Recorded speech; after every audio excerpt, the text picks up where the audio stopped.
Whole topic of discussion will be to discuss with our legal counsel, Rich Davis, requirements for selecting the next fire chief, legal requirements. While public comment will not be on the agenda for that workshop, I want to remind everyone that this remains an open public meeting. Members of the public are welcome to attend. For those unable to join in person, the meeting will be streamed live on YouTube for easy access. Thank you. Look forward to this important discussion. Okay. Now, at this time, the Board of Commissioners will accept public comments. On February 10th, Arlington councilperson Deborah Nelson submitted a letter to the commissioners, which has been distributed to them. And on today, February 12th, the letter was submitted to the board by former South County Fire Chief or South Fire Chief Thad Hovis. Their letters will be noted in the minutes. I will now ask our board secretary to read the public comment guidelines for those in attendance today, and then begin the public comment process. The purpose of public comment is to allow you, the public, to inform the board about your views on general topics related to the fire authority or specific agenda items. Please note, the board will not be entering into a dialogue with speakers or answering questions during this time. Please address your comments to the board as a whole, not to individuals. Courtesy is expected from both presenters and those attending the meeting. We will begin public comments with those who have previously indicated their desire to address the Board of Commissioners. After they are called by name, the chair will ask if there are other members of the public who wish to address the Board of Commissioners. When speaking to the board, please go to the podium, speak into the microphone, give your name and city of residence. Comments are limited to 3 minutes, and the board secretary will indicate when your allotted time has ended. If you provide a document or handout, please provide a copy to the board secretary. Please note that in the interest of time, the board chair may exercise discretion in limiting the number of public comments. This time we're going to refer to the agenda, which has our previously scheduled and indicated speakers. So I'm going to read them really quick. We'll have Mayor Don Vanny of Arlington first, Council Member Michelle Blythe of Arlington, Council Member Heather Logan of Arlington, Mayor Sid Roberts of Stanwood, Chris Peterson, North County employee, Anna Malillo, North County employee, and then as noted, there were comments submitted that will be noted in the board minutes. Mayor?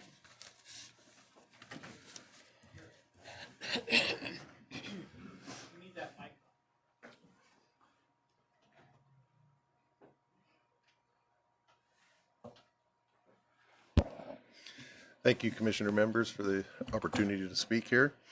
I'm here to address you today regarding the transition plans for the chief's position within the North County Regional Fire Authority. As you are aware, Chief Cermak will be retiring shortly, and I'm here to discuss the appointment of Deputy Chief Kraske as his successor. During the Regional Fire Authority negotiations, a significant topic of discussion was leadership succession. Pivotal into securing the trust and confidence of Arlington citizens, it was agreed that Deputy Chief Kraske would be the successor in this critical leadership role, should the citizens vote in favor of the RFA. The success of the RFA vote is a testament to our citizens' tremendous respect and trust to Deputy Chief Kraske. His proven track record, dedication, and unwavering commitment to the safety and well-being of our community have made him a familiar and reassuring presence. His leadership qualities were instrumental in swaying the citizens to support the RFA. Understanding that Deputy Chief Kraske would guide our firefighting and emergency services forward, Deputy Chief Kraske has demonstrated time and time again over his career his ability to lead with strategic vision, compassion, and authority. This is evidenced in his long career with the department, where he has consistently exceeded expectations and delivered exemplary service to the city of Arlington. His understanding of our community's unique needs and his innovative approach to enhancing our safety protocols are invaluable assets that we cannot afford to forego. As we look forward to the future, where the Regional Fire Authority continues to grow and adapt, we need leaders who embody resilience, focus, and unwavering dedication to the community service. Deputy Chief Kraske possesses these qualities in abundance, and I am confident that under his leadership, we will see evaluated standards of safety, response times, and community engagement. In conclusion, confirming Deputy Chief Kraske as the successor to the Chief's position upon Chief Cermak's retirement aligns with the agreement of our negotiations and expressed will of our citizens. His leadership would undoubtedly usher in a new era of success and security for the North County Regional Fire. I urge you to support this succession plan and provide your endorsement in recognizing Deputy Chief Kraske as our next chief. And with the commitment from the citizens of Arlington, I feel that was the biggest success of this RFA agreement happening. Thank you for your time. Thank you.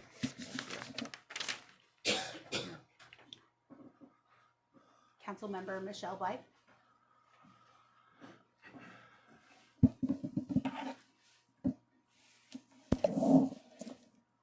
So Michelle Blythe, the City of Arlington.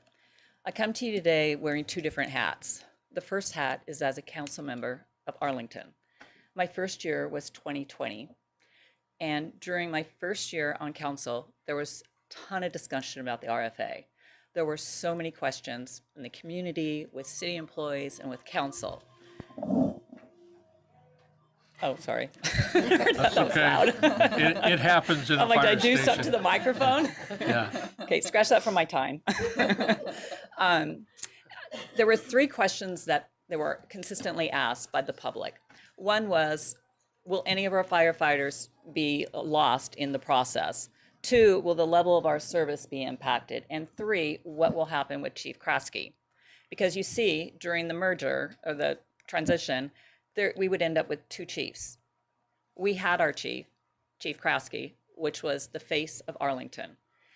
He inspired people, he led people, and like Dawn said, one of the reasons the levy, the annexation passed is because Kraske really was an advocate for it. He was out in the community, he was on social media. So now to find out that there could potentially be a nationwide search for a chief for the RFA, are you kidding me? You have your chief right there.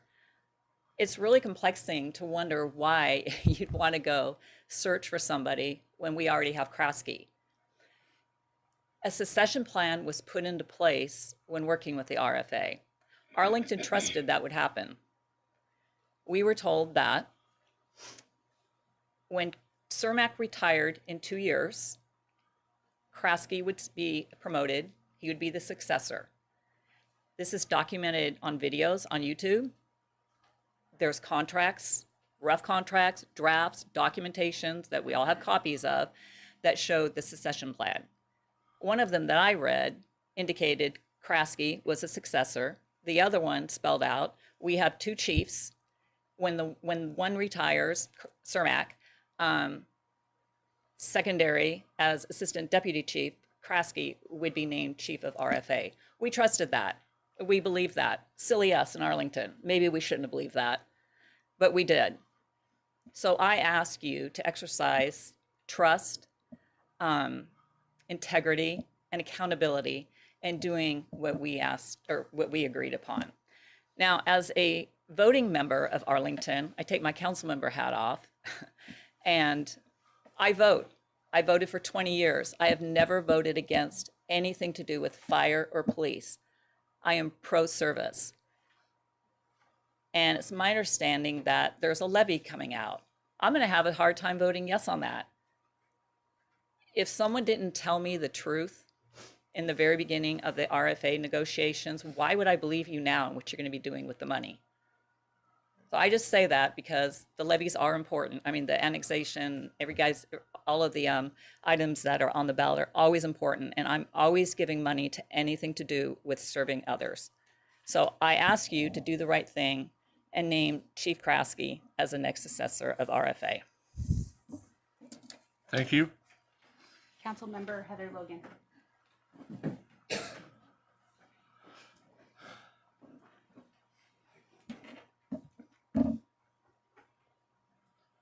Good afternoon. I am indeed Heather Logan. I live in the city of Arlington and I serve on Arlington City Council. The reason I'm here today, though, is to speak to you about the process for the RFA affiliation. I was a communications consultant for the city of Arlington, and my job was to listen endlessly for any message that needed to be communicated to internal audiences or to external audiences. So I was paid to listen, listen, listen. I was in the room, I was on the phone, I was in the Zoom meetings, and I was an eyewitness to this entire thing. I was lucky enough to serve with several people that are here. Commissioner Oakes, nice to see you again. Commissioner Ertley, who was City Councilwoman Ertley. Arlington Fire Chief Dave Kraske, AKA Deputy Chief Kraske, and of course, Chief Cermak. We all served.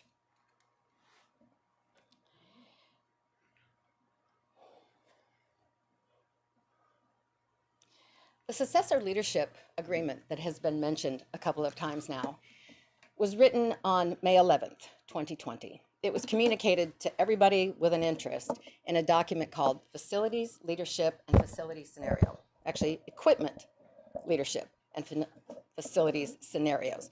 That's where we were trying to figure out, well, the debt on this building versus that ladder truck, and what do we do with all those big pieces that were worth a lot of money. That was the facility scenarios. The document spelled out the committee's detailed thinking. It was not in the framework that came to Arlington City Council or to this commission for approval, and it wasn't in the framework that was presented to the voters. The amount of detail as that 2 years went by was, like this, and to communicate effectively to the public, you got to scale it down. And so that's the framework that everyone voted on. But everyone who served on that committee knows about the successor leadership agreement. And the part that puzzles me is it appears that the commission and City of Arlington was fine with the first half of the agreement. Thank you, Chief Cermak. And now it's time for the successor agreement. And a word that I've heard that utterly confounds me is that it's not enforceable. Well, it was enforceable when Chief Cermak was in, and why? We don't need lawyers. We need to talk to each other. We need to talk to our partners and understand, is there an obstacle, or is there something we don't know, or why are you seemingly, this is my assumption, not willing to honor the successor agreement?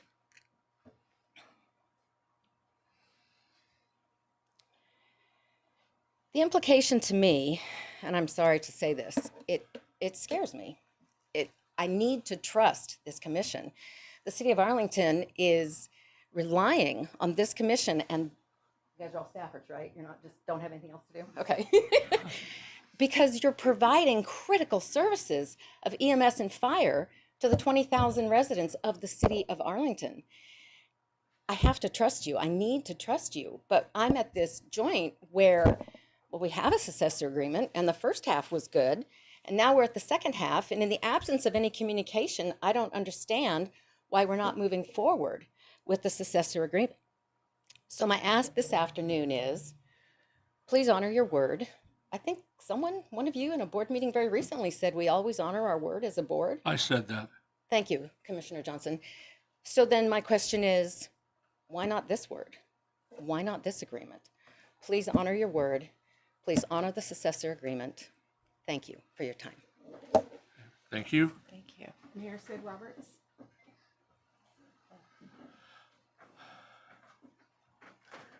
Thank you, Board of Commissioners and everyone in the office, or everyone in the room. Have you ever been in a situation where you have prepared remarks and then other people spoke before you and you just throw them out the window? So I'm gonna kind of shoot from the hip, and those that are on our council and around the city of Stanwood know that I do that fairly well and fairly often. Thank you for your time and your service. Let's just be real. This is, the fire service is sacred, in my view. I've done some ride-alongs, and I'm assuming city council members have done them as well. And not to dig on our police forces, but when you do a ride-along with the police, it's one thing. You ride along with you guys and EMT, it's a different thing. People respect you. And we need to make sure that we get this right here, do the process right, go about it the right way. I just want to say, it's interesting to hear this talked about in the context of Arlington. I mean, I get that. Arlington's a stakeholder. Stanwood was, we were there first, but you guys, Stanwood, Arlington, we're all stakeholders, right? And I'm unaware of this so-called agreement that we like Dave Kraske. We like the leadership staff here, actually. As I'm in my 4th year of being the mayor, and I've been treated very well by these 3 guys here and this guy here. They've all treated me very well, and I really appreciate that. I'm concerned, a little concerned, about some of the comments that were made at the last board meeting. Look, Chief Cermak has been good to me, and I appreciate that. His leadership, I know some of you don't share that. I know the labor, I chatted this afternoon with one of the labor representatives, and I know that maybe they don't share that opinion, but he's been good to us, and we have been grateful for the service in Stanwood. We call 911 and they come. I actually took a ride in aid car about 4 or 5 years ago. We had a bad city council meeting and I got roughed up. So it actually didn't happen. I did ride in an aid car 4 or 5 years ago, and they ride pretty rough, I have to say. But my wife appreciated when she called. She thought I was having a stroke, and I wasn't. Bad gas, actually. No, she thought I was having a stroke. I wasn't, but I appreciated to be able to ride with professionals and took me where I needed to go. So we believe in this process.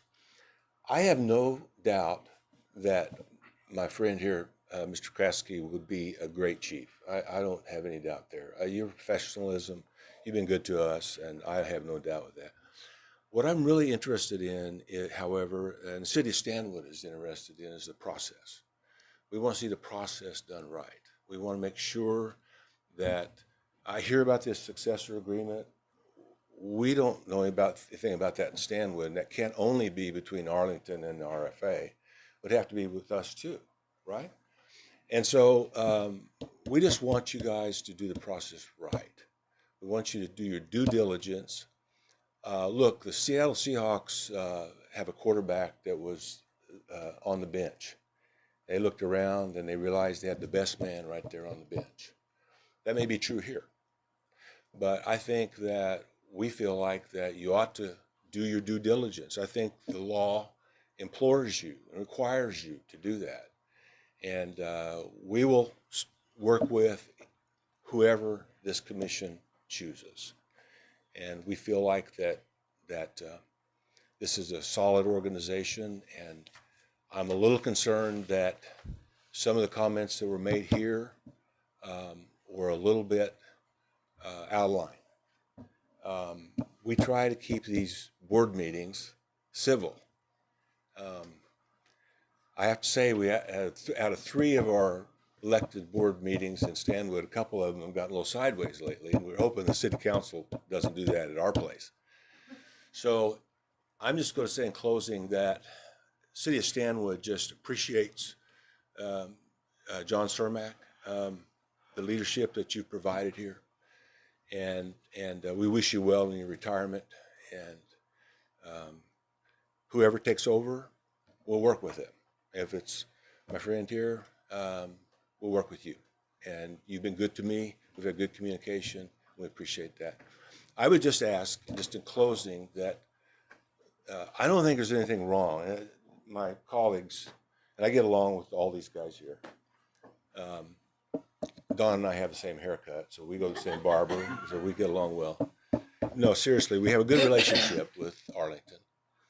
But I do believe personally, that the process needs to be done right. And I think you guys will just have to decide what that is. And I don't think we signed on to a successor agreement in Stanwood. If it is Dave Kraske, we'll honor that. And he'll be there for us, we'll be there for him. But I do want the process to be fair. And I think that's the end of my comments. Thank you very much. Thank you, Sid. Chris Peterson? These all for me? Yes. Hello again, Commissioners. My name is Chris Peterson, member of Local 3438 and citizen of Arlington. I guess that makes me your boss, huh? Anywho, I'm here to advocate on behalf of the employees of this fire department and the citizens of Arlington. As you're all well aware, when this merger between North County and Arlington Fire took place, this group made me a promise, both as a citizen and as an employee. You promised me that Dave Kraske would be the next fire chief of this organization. There were no bones made about it. That was the plan. You also promised me that my service levels would not go down, but that's a broken promise for another day. Your attempt to circumvent your own promises has now become very apparent. Today, I'm here to insist that you make good on the promise you made. If you have any doubts about Chief Kraske's ability to run this organization, let me quickly dispel those for you. Chief Kraske has already been the fire chief of a professional fire department. Let me remind you that Chief Kraske and John Cermak entered the RFA discussions as equals. They both led equally sized organizations. North County Fire did not take the Arlington Fire Department under its wing. The two organizations needed each other. Let me give you a little history lesson here. Chief Kraske preceded Bruce Stedman. When Chief Stedman left the city of Arlington Fire, Chief Kraske was his replacement. Chief Kraske had zero administrative or support staff. He was in the administration office literally by himself for many months. The previous staff that had been in place had either followed Chief Stedman to his new place of employment or had moved on to other things. Chief Kraske ran the entire Arlington Fire Department, the largest portion of this RFA, on his own. I'm sure Chief Kraske must have felt absolutely overwhelmed at the proposition of flying solo on his first go at being a fire chief. However, despite these challenges, Chief Kraske successfully steered the Arlington Fire Department into the future. During this time, Local 3728 enjoyed a time of cooperation and prosperity with its new chief, something that most certainly cannot be said of North County Fire today. We didn't always agree on everything, but conversations were had and positive solutions came from those conversations. As an added bonus, we also got along well with our surrounding agencies, something that can most certainly not be said today either. I, for one, would absolutely love to return to an environment where peaceful cooperation with this administration is the norm. This group has two options here. You either choose the path towards a brighter future with Chief Kraske at the helm, or you choose to watch this organization continue to crumble under the weight of its own shortcomings. The correct choice is obvious. Do the right thing. Do what you said you would do. Give it a try. Thank you.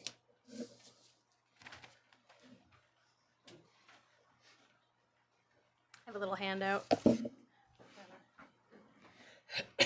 So, good evening. My name is Anna Malillo, and I'm a firefighter medic at North County Fire. I'm here today speaking on behalf of myself and over 50 of my coworkers. A great deal of us watched the last commissioner meeting and learned that a committee was being formed to find the next fire chief. And like many, I was struggling to find a reason why Chief Kraske wasn't automatically moving into that role. Based on the reactions of my coworkers, I decided to put out a survey to gather how the members were feeling on the topic. Not surprisingly, there was an over 60% response rate. Before I get into the results of that survey, I'd like to highlight an industry best practice. You all already know that trust is very important in the fire service. You are our commissioners, voted on by the community, and you are basically the bosses of the boss. Ultimately, though, you are beholden only to the taxpayers that we serve. The taxpayers trust us, the members, to come to their homes and do the right thing to help them. We, the members, trust our administrators to do the right thing to help us. The administrators trust the commissioners to make the best choices when it comes to the health of the organization. And the commissioners trust the administration to provide an accurate reflection on the organization. If one of those elements is not trusted, it creates problems for the whole organization. Now, statistically, leadership trust is the highest ranked motivator for employee engagement, with 77% of employees citing it as the most important factor, surpassing even organizational culture and opportunities for career growth. In high-risk professions like firefighting, trust in leadership is crucial for mental well-being. If employees feel that leadership doesn't have their backs or that their welfare is not a priority, they are more likely to experience higher rates of burnout, anxiety, depression, decreased morale, PTSD, and heightened stress. So clearly, trust in leadership is of utmost importance. So with that said, here are the results of the internal survey. Again, over 50 of the 83 members responded. Question 1, do you think having trust in your work leadership affects your performance on shift? 98% answered yes.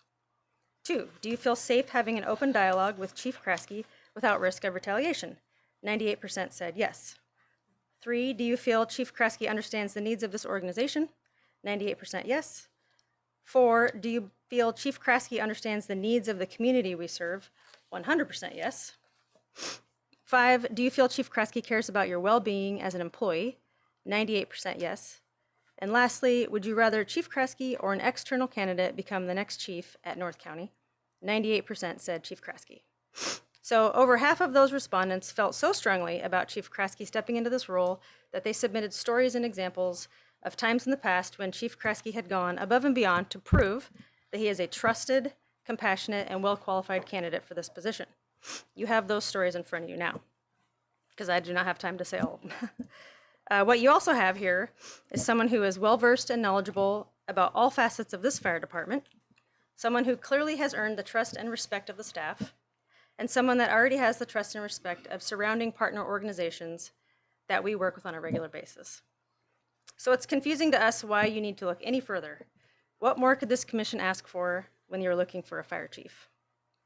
We would be very surprised if Chief Cermak and Allison Jubb don't recommend Chief Kresge for our next fire chief. And if they don't, we would like to challenge the commissioners to seek a legitimate reason as to why, keeping the current strained relationship between administration and the local out of it. We thank you all for your consideration and your time. Are there any additional people attending today that would like to address the board? I'm going to defer to the chair. Do we have time for 2? Yeah, go ahead, Les. Your name? My name is Les Anderson, and I'm in the city of Stanwood. I've got a lot of long history with working with the fire department in Stanwood, and before it was 14 and everything else there. I understand. I've had some good conversations with Mr. Kresge, and I have a lot of respect for him and admiration. I am sort of with the mayor, Sid Roberts. I think that you owe it to the citizens to not just put him in. I mean, he might be the best guy, and chances are he will be the best guy. But I think you owe it to the citizens to go out and, get nationwide or statewide or whatever you want, West Coast, and get some names in the hat. And if Chief Kresge is the man, he's going to glow, and he'll be the man. And I think you owe it to yourself. You owe it so you won't get mud on your face later on if you don't do that. I just think it's an easy process. I think it's doable, and your guy's probably sitting right there. But I think you need to be able to show that to the people that don't know him. That's all I got. Thank you for your time. Sean?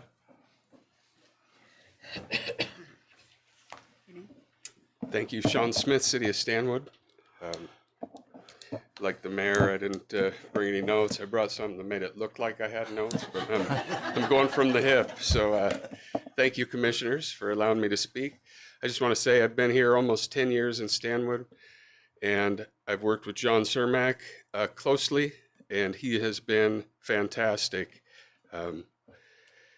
Sad to hear the retirement came. I got that notice, and I just wanted to say, thank you. I appreciate everything you've done for Stanwood. I don't know if Arlington knows, but Stanwood floods. I think Arlington might too. Chief has been fantastic, helping with all the flood watch, flood fighting, just everything. Super professional, responsive. I really appreciate it, and I'm going to miss you.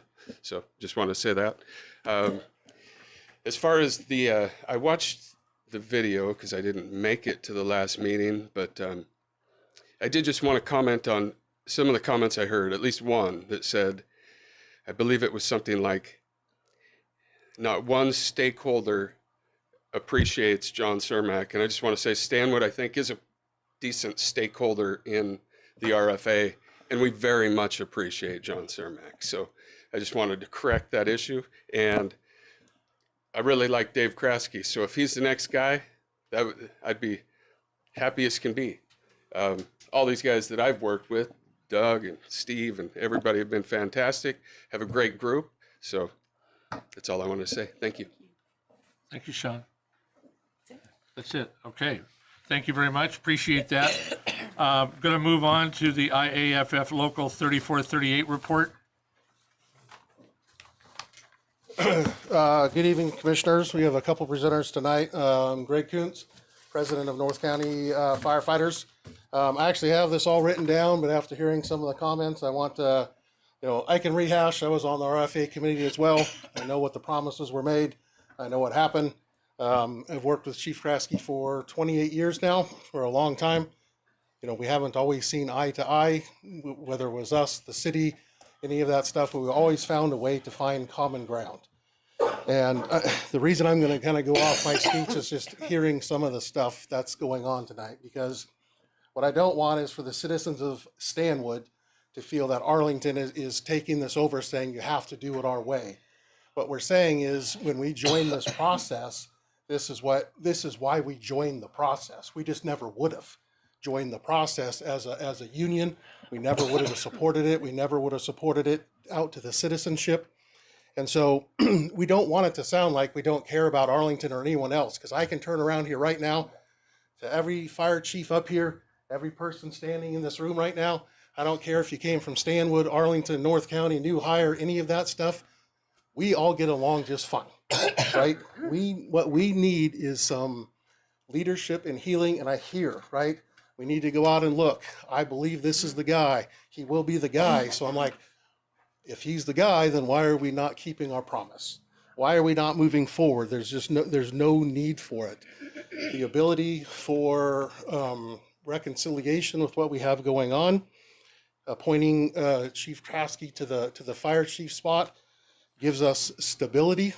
I think even Chief Kraske would admit he's not going to be around for another 10 years. What we need right now is the person that we know, some commonality, some healing, some moving forward with all of our stakeholders. It is not just the city of Arlington, and I'm kind of sorry that it's kind of come off that way. And it's mostly because that's where the promise came, right? We were a local, IFF Local 3728 of 30 members, had a great department, great history, great leadership. We didn't have any reason to leave, right? And through the process, promises were made. This is how it was going to go. This is what leadership was going to look like. And so that's what we're asking, not from a selfish standpoint of the city of Arlington, but we want this to work together for everybody. Arlington, Stanwood, Freeborn, Warm Beach, Bryant, right? Everywhere. This isn't a singular issue of the city of Arlington. It's being brought up today because that was the promise that was made to me as the union leader who went out to my 29 other members and then to the public saying, how can we make this happen? And so that promise was, we were happy with our fire chief. We were happy with our fire department. We were all these things, but we also saw the ability for us to grow to serve all communities better, right? And I believe that we have done that, and we've done that in a very strong manner. I'm not going to get up here. I'm not blaming anybody. I'm not saying anything. Chief Cermak, thank you for your 40 years, right? I'm not up here to rehash any of that. What I'm up here to say is the dude in the room here, that's the next fire chief, is here, right? The promises were made, which certainly frustrates me. I would love to move on from all of this stuff with the board, with the citizens, with everybody, to just move forward. Let's get some healing. Let's do some stuff. Some great things have been done, but there's a lot more coming, right?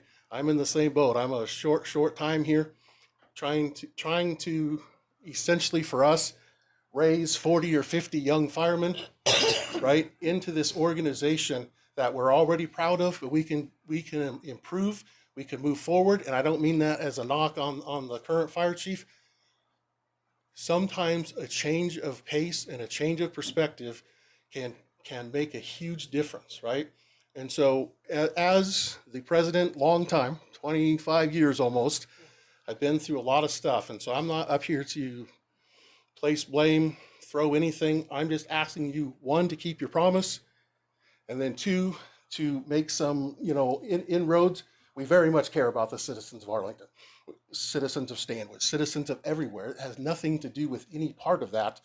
We just want to move forward in a positive manner, maybe have a little better working relationship, and then, come together. I'm happy some of these things I've been guilty of as the union president. Maybe I need to come to Stanwood more often, right? I was a 25-year Arlington guy, and so it was a good perspective for me to hear this tonight. So I just appreciate it, and I would, implore you to do what is the right thing and name Dave Kraske as the next fire chief of this organization. Thank you.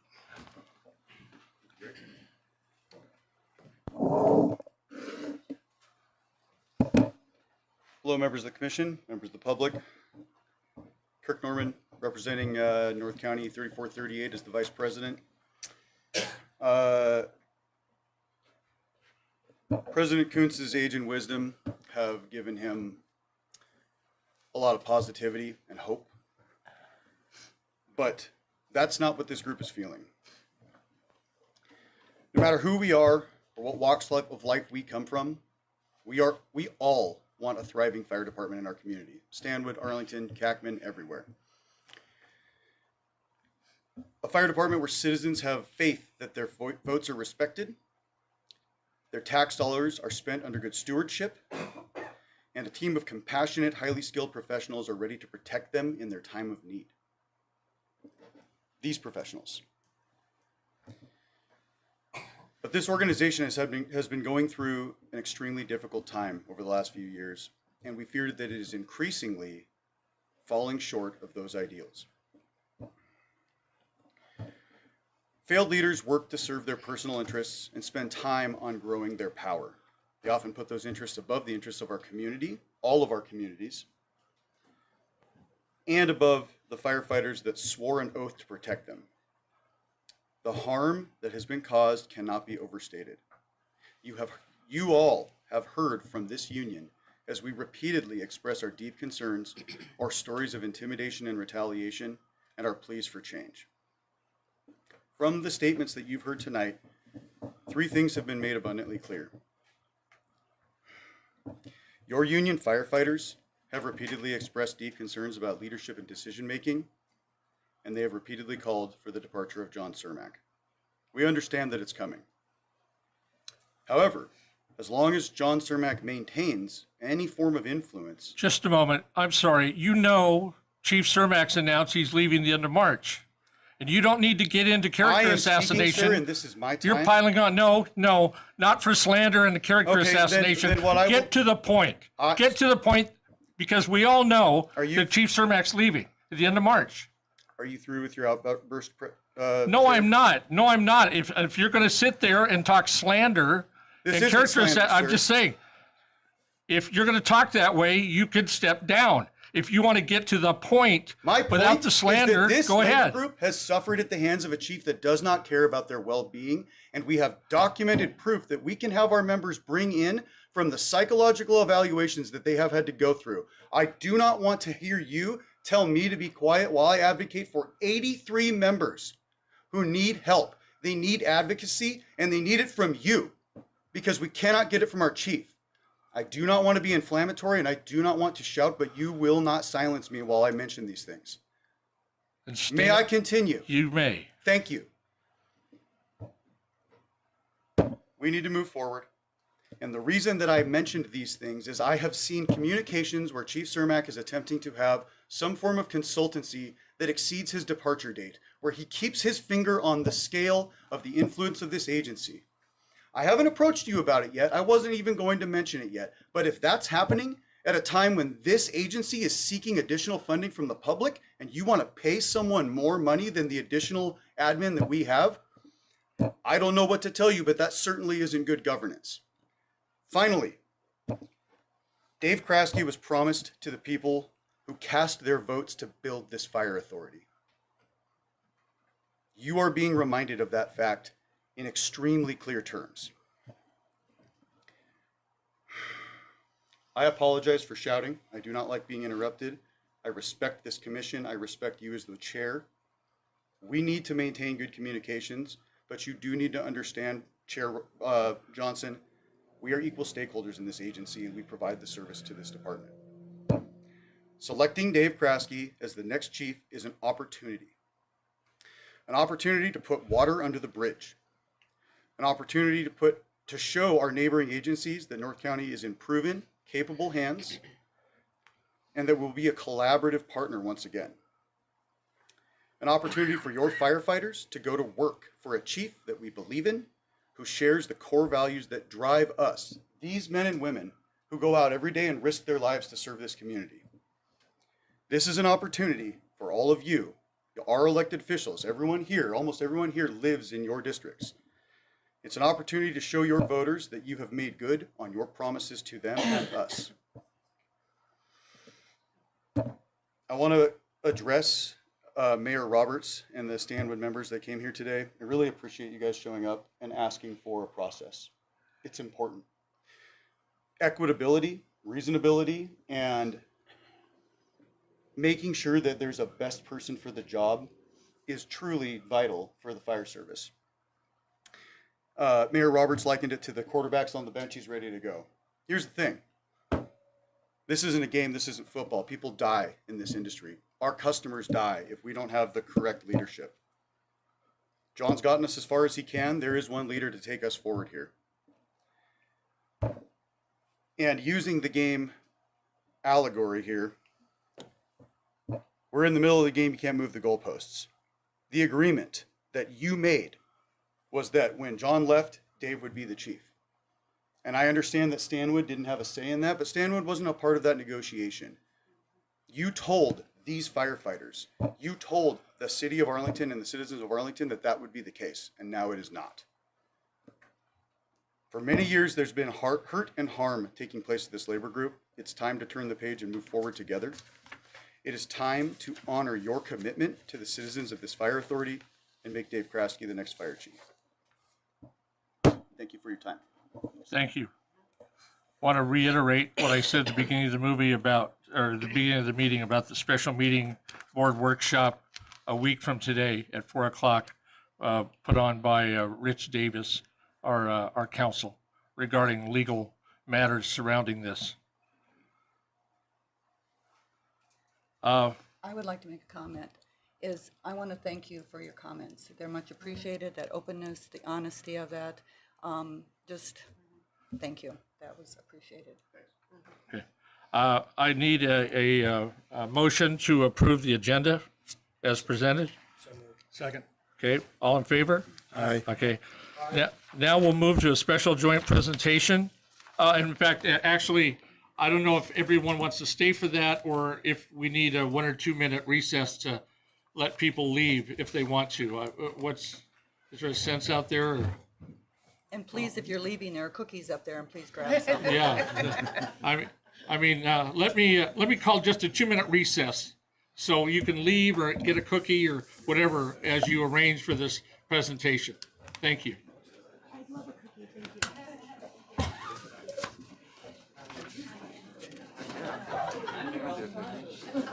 Yeah, I know. I got some coffee.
Okay, calling the meeting back to order. Thank you very much. Appreciate it. Now we're going to do a special joint presentation between North County Regional Fire Authority and Fire District 21, and with Chief Chad Schmidt, Deputy Chief Dave Kraske, and Greg Kuntz. So, proceed on. And Chief Kuntz may or may not inject a little information here. So, good afternoon, Commission. Obviously, Dave Kraske, Operations Chief. This is Chief Chad Schmidt with Fire District 21. So, here tonight to talk to you about moving forward with the Advanced Life Support Contract, ILA, for Snohomish County Fire District 21. So, a little history on this. I've only been involved with this for the last 3 meetings, going back. I had asked Chief Schmidt the other day when I built this PowerPoint, when did these discussions start? Because I kind of lost track. And it was November of 21, you said. Chief Cermak came to me and said, hey, your plate's full. I'll take the contracts with Fire District 19, 21, and 25. Historically, those moved over to the RFA from the City of Arlington, and I negotiated the last several rounds of those contracts, but I was like, okay, you've got this. In the last 6 months or so, you've approved the Fire District 19 Sylvana contract and the Fire District 25 OSO contract. The outlier was Fire District 21. Chief Schmidt and Chief Cermak have been at these discussions for a little over 3 years. So we're going to walk you through. We have a plan to move forward, but the next step is going to require some legal consultation to move forward with an ILA. So before we expend those funds and kind of expend more time, we want to make sure that you're comfortable with where we've arrived. And Commissioner Oakes and Commissioner Ertley have been at least the last 3 meetings that I've attended, and I think we have your support on this tonight. So shouldn't take long, about 10 slides here. So okay, so history. The service to Fire District 21 has been provided from the City of Arlington, and we inherited that service from Cascade Valley Hospital back in 1999 when the EMS service in Arlington migrated from Cascade Valley Hospital down to the City of Arlington Fire Department. So all of the outlying fire districts have had contracts for, it used to be basic life support and advanced life support for like 6 decades. As I mentioned, the ILA for all the districts transferred from the City of Arlington in the ILA. And over the years, there's been many variations of ILAs regarding payment for services, including monetary or in-trade type things, some actual like physical items. The last ILA with Fire District 21 was $290,000 per year with what we called a true-up. And so what that means is about 6 months. We needed to wait 6 months after the calendar year, so about July, August of the following year. We would get all of the data, so all of the billing had been done through System Design, our billing agency, and we would take that and we would figure out how many responses we had to Fire District 21, how much time was expended, what the revenue was collected, and we would true up. And we would they would get a reimbursement, or they would at times may pay slightly more than $290,000 a year. But the 290 was kind of the baseline estimate, and this was originally created in a study years ago from a company called FCS out of Redmond. And the goal was always to provide the highest level of service. So the math, this is kind of interesting, and I encourage you to look at this. So the City of Arlington and District 21 there's some geographical challenges. And I go back, I've said this my entire career, that I believe in the 1960s, there was a group of guys that probably sat around a table drawing out lines for fire districts. And there may or may not a bottle of whiskey or some coffee there, and they drew lines that really today they make no sense. And so Fire District 21 is geographically challenged because it is divided in half by the Stillaguamish River, and you either have to drive through Granite Falls or you have to drive through Arlington to get to the other side of the district. It's interesting because geographically almost 50% of the district lies on each side of the river. And at least the last few years ago when I looked at it, almost 50% of the assessed valuation is on each side of the river. Though I do believe your population's higher on the north side than the south side. Yeah. But so they cannot serve their entire area without driving through the City of Arlington, right? So this has always been kind of a natural partnership for us. As you can see there, District 21 is in the brown, and they surround about 3/4 of the City of Arlington city limits. So kind of continuation of the history, Chief Schmidt and Chief Cermak began this in 2021. began with a study that this commission approved by a group called Public Consulting Group, or PCG, to determine a cost of service. With Randy, I determined that the cost of that study was about $24,000. Later in this process, we filed a lawsuit against Fire District 21, and the discussions were suspended while we kind of waited for that to the attorneys to work back and forth and word it as we approached a court date. A few weeks before that date was approaching, we learned from our legal counsel it's going to be highly unlikely for a judge to determine a cost. A judge is not going to say, Fire District 21, you need to pay North County Regional Fire Authority this amount for service. It's just not in their purview. They're more likely, Eric Quinn said, to come back and say, you guys need to continue your discussions. So the lawsuit was suspended. Discussions began again. To date, just for commission knowledge, is North County has expended about $18,000 to Eric Quinn.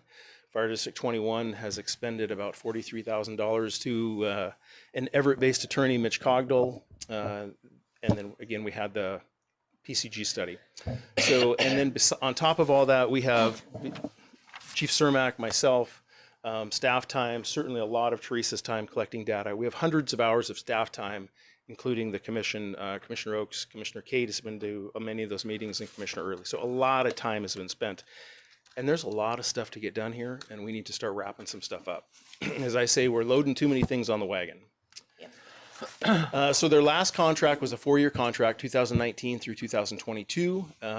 So a question you may have is, well, what has happened the last 3 years? Are we getting compensated for that service? Chief Cermak and Chief Schmidt did reach with legal counsel. I think they've reached an agreement on what the cost that District 21 is going to pay for those years of service for 2022, 3, and 4. So I think that, would you agree that's been determined? Yeah. I was not part of that piece of this. So what is our agreement? Why are we here tonight? So in the last several weeks, again, I only got asked to be included in this about 3 meetings ago, actually 3 meetings ago. We feel we've reached an amicable resolution with Commissioner Oakes and Commissioner Early there. And I've always believed this, whether it's these EMS contracts or labor negotiations or whatever it is, the best negotiation is when neither party walks away completely happy. If you have one side walking away really happy, the other side's probably not happy. So this is not a windfall in either direction. This is not a windfall for North County, and it is not a windfall for Fire District 21. This is truly a partnership. As you will see, we are proposing co-staffing an advanced life support unit so both agencies benefit. It is a compromise, not a windfall. So the summary of the proposed agreement in principle, we're co-staffing an advanced life support unit at Station 46. And just geographically, just so everyone's familiar, so Station 46 is in downtown Arlington behind essentially Arlington Hardware on McLeod. And that sits, if we go back to that map, that's essentially sitting right in the middle of their district. So you wouldn't take McLeod Street if you were driving on a call, but you have to go past that station essentially to get to either side of the district. So we felt that, if we can co-staff a unit at that station, we're essentially responding from the midpoint of Fire District 21 in either direction, north or south, and we're continuing to serve our units as we do every day. The nice thing, I'll reach on this. I'll wait till I get to. So we'll do this with one full-time employee from North County and one full-time employee from Fire District 21. Chief Schmidt is in the process of hiring 4 paramedics. He only needs 3, but he needs another one to backfill vacation, Kelly days, that sort of thing. The benefit, a good benefit for us, is we've heard from the labor group and from Arlington City Council over the last few years about a decreased level of service that they feel they got in the RFA process. By dedicating Engine 46 and Medic 46 every day, it resolves that. That station will go back to having 5 people at it every day. I mentioned they'll hire 4 people. Each agency will retain their own transport. This is important. Each agency will retain their own transport revenue, their own GEMT funds for their respective area. System Design is our EMS billing company. We've reached out to them and they can accommodate this. So we are, through Snow 911, our dispatch agency, every agency in the county has an identifier. And so the identifier goes before the call number. So whatever our call number is today, in Arlington, we're BH, and in North County, because of the mergers with Fire District 14 in the city of Stanwood, we're AJ, BJ, and Teresa, why am I drawing a blank? Yeah, thank you. So they said we can handle this because we can literally appropriate the funds based on the agency identifier. We know if they respond to a call in District 21, that is going to be an AQ grid, and that will be their monetary compensation. This is North County so important piece here. So North County compensates Fire District 21 the cost of one of their full-time employees. So this was kind of a hang-up from the first meeting where we proposed this, and we kind of ended the meeting for everybody to go away for a few weeks and think through this, and Chief Schmidt came back, and this piece was not included, and he said, I can't get past the fact that I am paying for 3 full-time employees, essentially 1 employee to be at Station 46 every day, and essentially they're going to be doing 85% of their work in the city of Arlington for North County. He's really only based on call volume going to be utilizing that employee about 15% of the time. So through the discussion, we talked about, okay, well, what if North County reimbursed you the cost of one of those employees? So we kind of reached an agreement there, working with Randy, and Chief Schmidt worked with his financial person. The estimate to North County on that, on the low end is $185,000, the high end is $205,000. That's based on where the employee's at on the pay scale, if they're an entry-level person or a senior person. So some items to work through. There's still a little bit of work to do on this. We need to work with the local because staffing. So we'll have 3 people on Engine 46. Greg and I have had just some high-level conversations. We need to meet. We didn't have labor management in January. We're scheduled to have it, I think, on the 24th of February. And this will, if you give us the okay, we will move forward with those discussions. So one discussion is that we're going to put 3 North County people on Engine 46. Are those going to be 3 full-time people every day? At some days, could it be 2 full-time people and a part-time person? There's been discussions on, would this affect our minimum staffing? Would we raise it from 16 to 17? Just at a non-binding discussion, we said that could possibly work if that agreement to raise minimum staffing from 16 to 17 was tied to the ILA. So if the ILA went away, then the minimum staffing dropped to 16. These discussions will need to occur at labor management. As I mentioned, Chief Ertley and Chief Oakes have been part of this process, and I think you're... You mean commissioners, Yeah. but Commissioner, what do they call them? Chief, I'm sorry. Yes. Well, Greg. They have badges. We gave them badges. They have badges, so yes, we'll use that tonight. So here's the downside. So if we don't do this, so without a partnership, if Fire District 21 were to start their own service, the loss to North County in contract revenue, transport revenue, and GEMT funds is about $282,000 a year. The $185,000 to $205,000 that North County pays Fire District 21 will allow us to dedicate a suppression and ALS unit in the RFA every day. And I look at this as insurance in that we always will have dedicated rigs, and that when we're cross-staffed, we run the risk of not having anybody at that station. Over 50% of the calls in the RFA, just a little over 50%, are run in that Station 46 and Station 48 response area, so it keeps 2 dedicated units in our busiest portion of the district. And that they'll have more availability, being that they're dedicated to that unit. They won't be jumping to the engine on calls. So that ALS unit will have more availability, and I think we'll see a decrease in reliability on outside agencies to come in and provide mutual aid. And the flip side of that is that we're collecting more revenue because we're doing our own transports. excuse me, what would be the outside agencies coming in to cover? Yeah. Who would that be? Other neighboring districts? Or? Yeah, absolutely. Great question. Happens, I won't say it happens every day, but it happens several times a week. Is that if Station 48, if Medic 48 is out on a call, Medic 63, 2.5 miles down the road, picks up that call. So we run mutual aid with Marysville, I don't know, Greg, 4 to 7 times a week. Yeah. Okay. I'm just And curious. it goes both ways. Yeah, We're in their okay. area, they're in our All right. area. Yeah. So this is really a partnership. It begins to restore a relationship that we've had for about 6 decades, provides a solution to putting the community's best interests as a priority, and it could lead to other opportunities in years ahead. If you think back to that map, Fire District 21 does surround the city of Arlington and North County, about 3/4 of the perimeter of the city of Arlington. And just naturally, we've felt this way for decades, that at some point it makes sense for Fire District 21 and North County to further progress on that relationship. Both agencies have a financial impact to gain through this partnership. I think that is it. I'm going to let Chief Schmidt talk. He's been involved with many more hours of these discussions than I have. I only jumped in here again 3 meetings ago. And then Greg, you've been part of this. If you want to have any comments too. And what we're looking for today is just kind of proof of concept. Before I reach out to Matt Paxton and say, Matt, can you begin drafting this ILA, and here's where we're going, is does the commission, if any of you just feel like, no, I can't get past this compensating for one employee, I don't know if this is good for us, we need to hear that, because we don't want to invest any more time or certainly monetary efforts towards that. Then this is a question. So with input from us, if there is some, it's intended that the legal people will commiserate from both sides and come up with the ILA that both sides will then adopt in hopefully 2 weeks. Is that your target?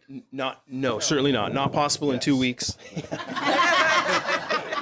Say we already have a disagreement. So after tonight, the next step would be labor management. And again, I pulled that number out of my head, but I believe so we're not on the necessarily 24th. in 2 weeks.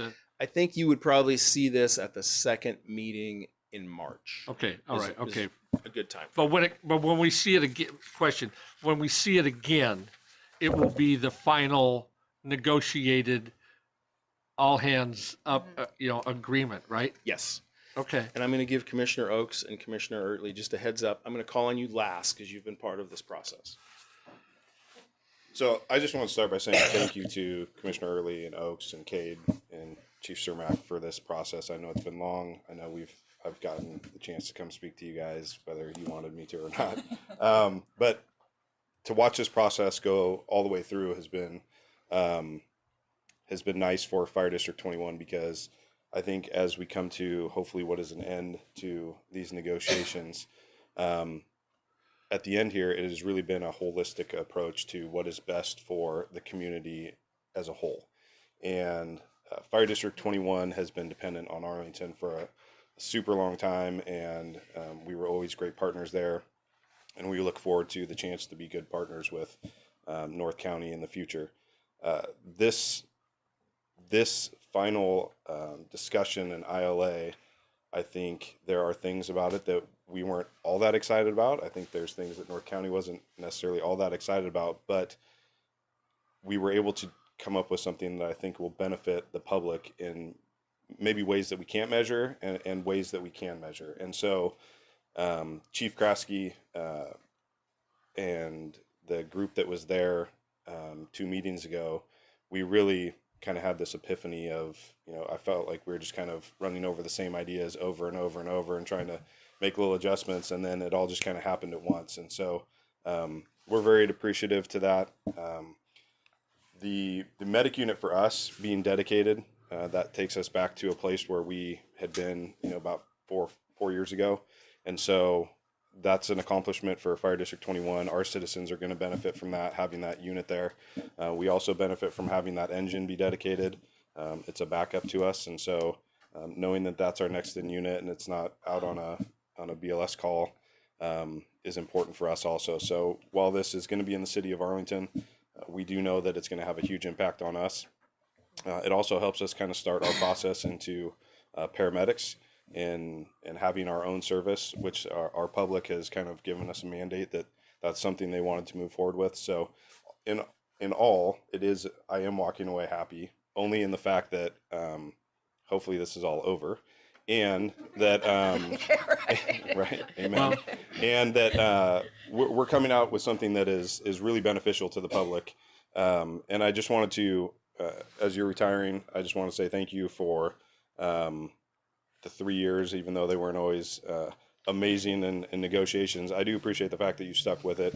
And before that, when I first became a fire chief, you and Chief Stedman kind of took me and tried to teach me things and walk me down that path. So I appreciate you taking your time to do that, and good luck in the future. And I would also like to say, I've worked with Chief Kraske for 24 years now, and you can go on a national search and you might find somebody with a bunch of letters after their last name with a ton of education. And I can promise you that those letters will not spell leader. And that is what Chief Kraske is. He is a communicator. He cares about the public. He cares about his firefighters. When I was one of his young firefighters, he proved that over and over and over.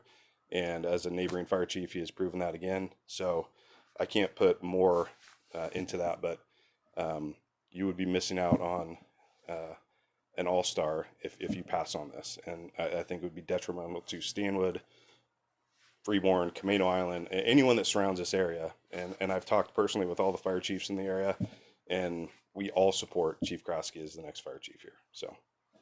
Excuse me.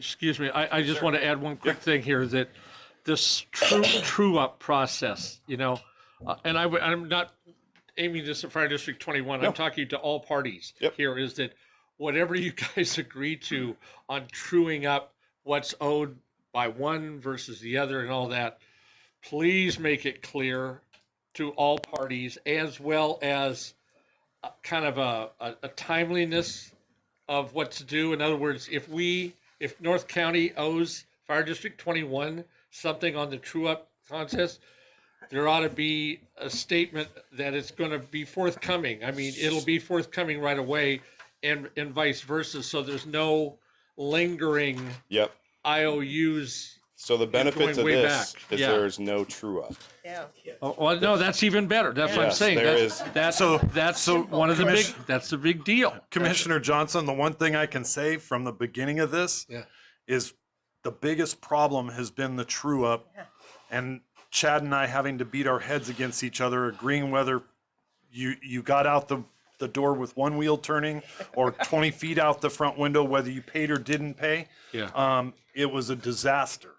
And what I can say about this process is, from the RCW side of everything, and the concern that we've had from the beginning, is that I can honestly sit before you and say that this is a cost to us, and that has to reflect in whether we can afford to do that, because it will be an additional cost of $185,000 to $205,000.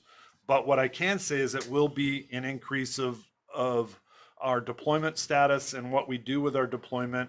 And it also covers the RCW for in-kind, because Chief Schmidt will be paying essentially for 2 employees, we'll be paying for 1.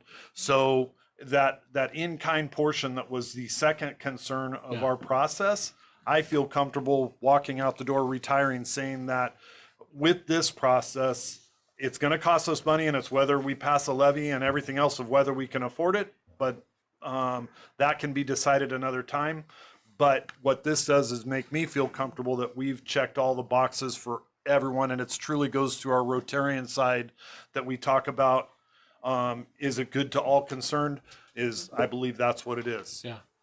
Great. Thank you. Appreciate it. Thank you, Chief Schmidt. Okay. I won't take too much more time here. So this is something obviously that the unions wanted for a long time. I'm not here to debate how it's happening or whatever. Just, there's certainly some things to be worked out logistically of staffing and some of those things. But we're certainly in support of having a Medic 46 in downtown Arlington once again. And I just want to, I guess, reiterate, there's a lot of talk about the city of Arlington tonight. This is a collaboration that is beneficial to many of our partners. This is not just the city of Arlington. It is another paramedic unit in the general area to support everybody. So it's not just the city of Arlington, right? This just happens to be where the opportunity lies. The unions already merged. We represent all of the full-time firefighters in the north end of Snohomish County and Camino Island. And so, us doing that is making this a lot easier. But, I just there are a couple things that need to be worked out at labor management. But we're excited about it and appreciate, the Chief Kraske, Chief Schmidt, Chief Cermak, the commissioners that have been involved in this to finally get somewhere. And this is what we see as collaboration and getting along and being mutual agreeable to find solutions to problems. I look forward to the final agreement. Yeah. I mean, there's still things to work out. But, Okay. Thank you very much. Okay. Commissioner Oaks, any closing comments? I think I'd just be repeating a lot of what's been said. I think collaboration is the key word that Chief Coots put out there. And I know, looking through our limits. Mike, turn your mic on. I'm sorry. He's not picking that up. Sorry. Did you guys hear what I said earlier? Yeah. Right.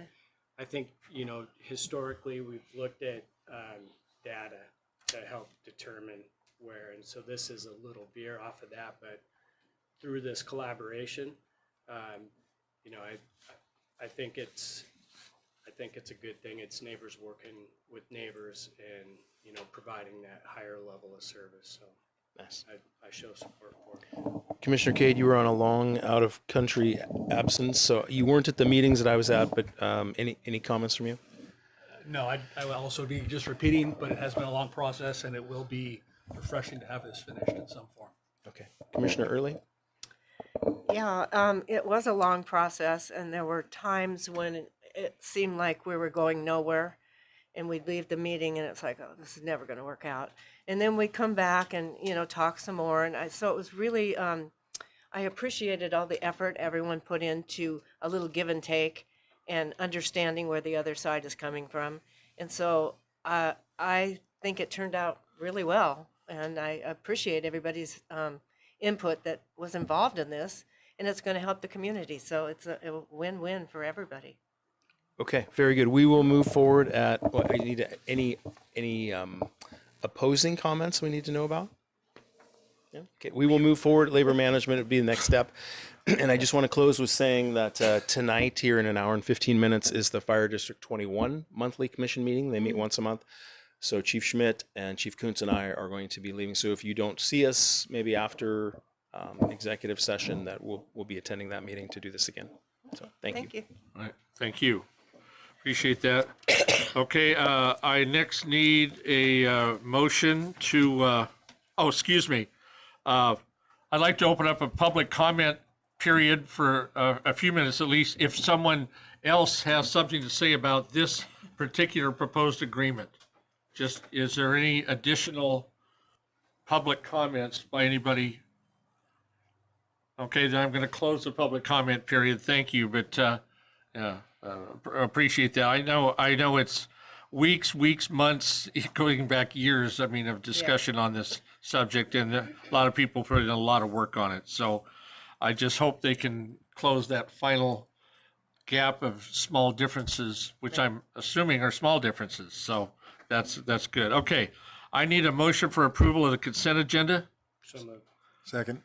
Okay, all in favor? Aye. Opposed? Okay.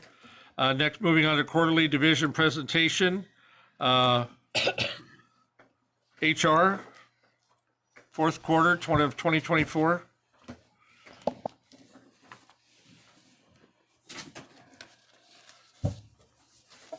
All right. Give a second for folks to move out of there. So good morning, or good afternoon, morning. What the heck? Good afternoon and evening. Allison Jubb, HR Director, and I'm going to be co-presenting this quarterly report for Human Resources with Autumn Head, who is our HR Generalist. She does a lot of the work that feeds right into our daily operations in HR. So, and I just want to, before we get into the full details, you have it up there, before we get into the full details, this is really just focused on, no, we have to, yeah, that's fine. No worries. Thank you. This is really focused in on just the HR side. There are other things that that we do in this group and in terms of records and so forth that we'll talk about at a separate meeting, but it just becomes too long to try to tackle everything at once. So with that, I'll go ahead and hand it over to Autumn to get started with the first few. Let's see if it's going to work. Oh, there we go. So we're going to start with quarter four leaves at a glance. So it's kind of split into two categories. The leaves that were already open coming into quarter four are on the right-hand side, and then the new leaves that started during quarter four are on the left side. So we started with 4 open cases that continued from quarter 3 or earlier into quarter 4, and then 7 new cases in quarter 4. That's a total of 2,160 hours of leaves throughout quarter 4, which equates out to 90 shifts or days, since they work 24-hour days. So about an average of 8 shifts per person on leave through quarter 4. Next, we'll kind of do a general recruiting highlight. So we put out an ad for part-time firefighters. That's an ongoing recruitment poster. It's always on the website. We're always accepting applications. In this current time, we had 17 qualified applicants. We did 15 interviews. We did 13 contingent offers and 13 accepted offers. And those 13 part-time firefighters all started Monday, January 20th. And so they are now working out on the line. Then we did a full-time eligibility list posting. And I'm not going to go into too much detail here because that's going to be the next slide where we go into detail on that. But out of that, we made 2 contingent offers for entry-level firefighter EMTs. We then posted for temp admin assistants, and that was a temp position, up to 3 positions that would run through the end of 2024. We had 3 qualified applicants, 3 interviews. We made 2 offers and had 2 offers accepted, and those positions, as I said, were temporary, so they ended at the end of the year. From a recruiting standpoint, we also with the help of our line staff, went and presented at some career fairs here at the local high schools. So our eligibility exam process, we did lots of changes to the process. We took it digital for the first time, so instead of a written testing, we bought computers and did the testing online there in the classroom. We had 1 testing process with the chance of 4 lists to come out of it. So entry-level firefighter EMT, lateral firefighter EMT, entry-level firefighter paramedic, or lateral firefighter paramedic. We had a total of 45 qualified applicants. Going out of it, all 45 then went through the written exam process. And just to test it, Carrie and I went through the written exam process. We did not pass. It was so close. Disqualified. So close, but we were disqualified. So then coming out of that written exam, 30 candidates moved forward. If you were to look at the posting, that's a little bit higher than what we said we had planned to move forward. But there were so many that were all in a tie for that 25th spot that we bumped it up just a little bit. We then moved them into a skills assessment, and they came out and did some skills testing. And so from there, 22 candidates moved forward to the panel interviews. From the panel interview process, we had 12 people in the entry-level firefighter EMT make it to the eligibility list. The eligibility list is then where we put those forward, and when we're ready to hire, then we go to the rule of 3, and the chief interviews 3 candidates for, in this case, he interviewed 5 candidates because we made 2 offers. And now we have a list of 12 people that we can pull from as we need to hire until the next eligibility list, which will probably get posted here in 5-ish weeks. So there we go. Now on to Allison. Before I move on to the next slide, I just want to pause a little bit on this. I know if you aren't really familiar with the process and what has happened in the past, you may not realize what all goes into it. These are major events that happen. So the fact that both Autumn and then I'm going to have to point out Carrie Wheeler as well as our business process coordinator, we really took this on as a continuous improvement process. How can we have a better quality process and also make it more efficient? And so having these 4 processes at once, all concurrently, we really got the most efficiency out of it, and also worked with the members, firefighters, EMTs, paramedics, to help us do skills assessments. Because in the past, that was not part of what we did in these eligibility lists. So it was very useful to not just have a written test, but can you do the work that we're looking at? And then the last big change that we did is we allowed people for the first time to come in who did not have any firefighting experience. So in other times you have to have, your fire 1, fire 2, you have to have some experience in there. We were truly taking entry-level people, this as a consideration. So we blazed some new trails. We learned some things, and then when we now repeat this process, we will be doing it earlier in the year so that we can get a jump on the job offers in time for the academy that comes up next. So Kudos to them and all the folks throughout the organization that helped recraft that, do a continuous improvement process. Whoopsie, back there. Don't do that. There we go. All right, so one of the things that we like to look at just at the end of the year, what was our churn? So how many people were come and go and all that kind of stuff, because that takes a lot of time and effort and money. And so this slide really just speaks to the part-timers. Do I have a little thingy on this? That, On the side. I don't know. Oh, well, no, I'm sorry. No laser? Okay. That's okay. So the left-hand side, you see there, the part-time firefighter EMTs. Those are really, I mean, those are the ones, as Autumn said, we had 13 come in. They kind of learn. They're coming and going, and they're really learning and working here on a part-time basis while they often are applying for full-time positions, either here or elsewhere. So we expect a lot of churn. You see that, it's a little frightening. Oh my gosh, 76% turnover, what's happening? That is kind of a learning process, and they're doing that.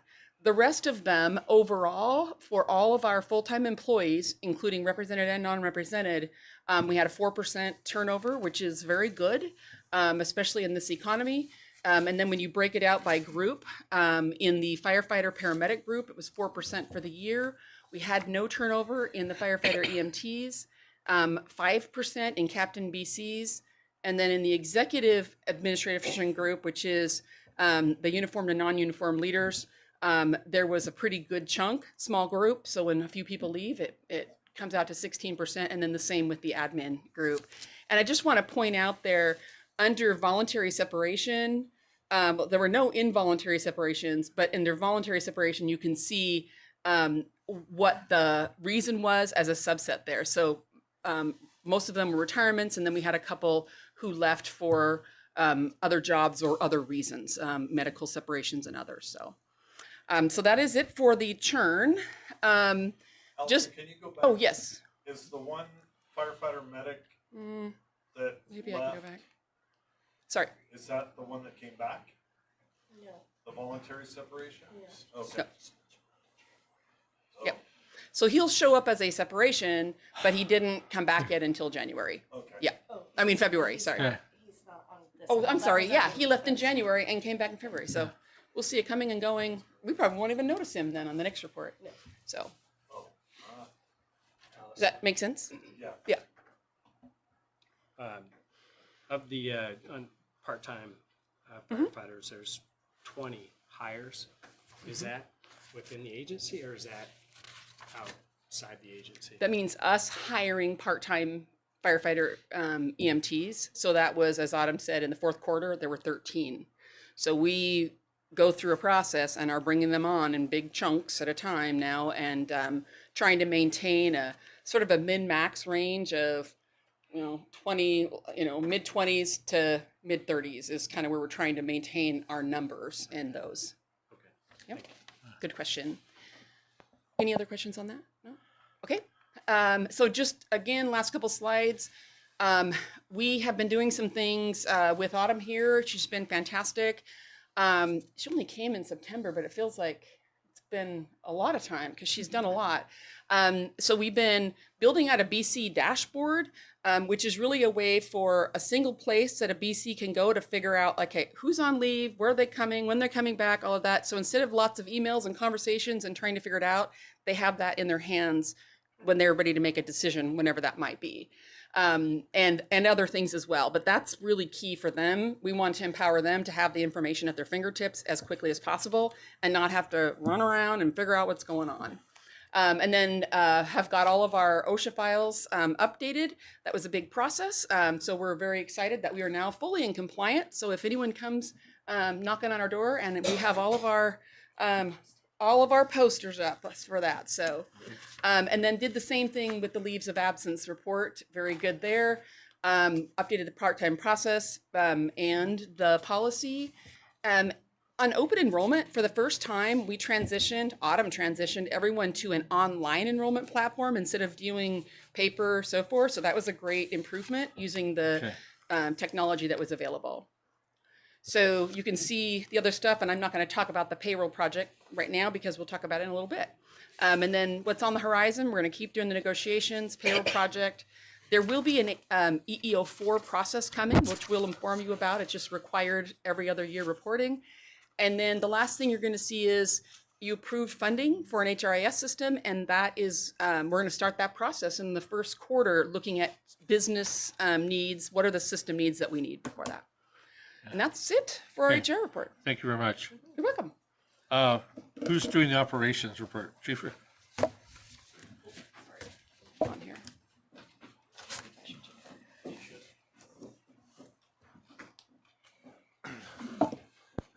Thank you, Commission. I'll just try and keep this fairly brief. Still have a good chunk of the agenda ahead of you. I'll just touch on one thing that there's a little conversation between Chief Cermak and Allison and Autumn, in that we just had in mid-January, we had a younger member of the organization, a firefighter paramedic who will be nameless, leave the organization, took a job. Actually, he commutes about an hour and a half to work. He took a job in his neighboring fire district. So for him, it was very much, I talked to him about it before his departure. It was going to be a quality of life issue, and he was getting a lot more time, right? Much more convenient. He was gone for about 3 weeks, and I just one day received a phone call from one of our other firefighter paramedics, and we made small talk for a moment, and then he brought this person's name up, and I'm like, oh yeah, how's he doing? And he's not well. Like he's been there like 3 weeks. He's not happy. Long story short, I connected him with Autumn, and then Allison and Chief Cermak. Today's his first day back with us. So he left, and he's back to work. Today was his first day. So good success story. Fourth quarter operations report. The performance standard of this, kind of looking at our turnout time and response time for City of Arlington, City of Stanwood, rural and rural remote. And the difference between those two is rural remote is classified as anything greater than 8 road miles from a fire station. So our area that is definitely rural remote is the Grandview area, down at the end of the Grandview Road. And we do have some pretty lengthy response times out in that area. But all of the times, whether it's turnout or response times, are within the commission adopted standard or cover. So the crews are doing a great job. We're getting out the door timely, and we have good service delivery to the community. Our call volume was pretty much standard for the year. The 85% EMS, 15% fire, that really doesn't change. It maybe fluctuates a percent either way every quarter. But we're right there. 85% of what we do is EMS related, 15% is fire and motor vehicle accidents, things other than EMS related. So we're just kind of holding true to that. We ran 2,581 calls in that fourth quarter of the year, October, November, December.